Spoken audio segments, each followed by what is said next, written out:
为了我的小卖部能顺利开张，打算再装一整面的零食柜。今天把零食房框架打好，茶水柜刷了深色，所以配了2组深色的书柜，色差是避免不了了。高度也跟茶水柜一样，每个柜子有5层，2个柜。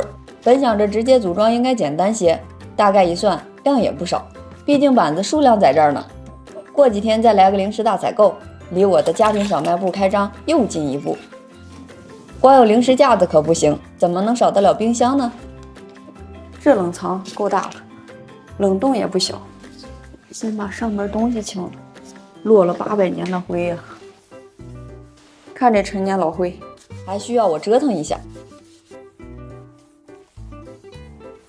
得亏这个膜没撕。哎呦，省得我擦了。家里啥都没有，只能徒手抠了。这地方都是小虎子挠的。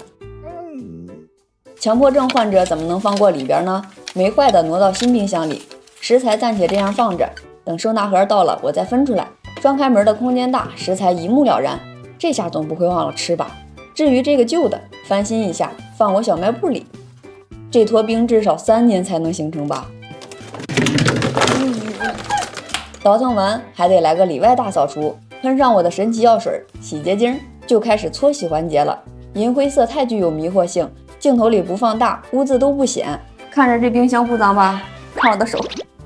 冰箱密封条可是重灾区，一般人很容易忽略。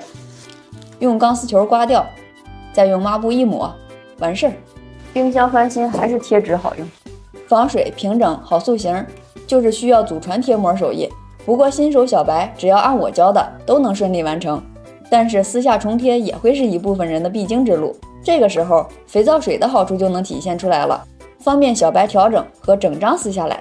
贴好后，边边角角修理一遍，首次试贴就完成了。多贴几次，出去接活吧。酒水饮料可以提供冷藏温度，零售价再加5。这样的提示不算明显吧？把你们最爱吃的零食告诉我，下期我去进货。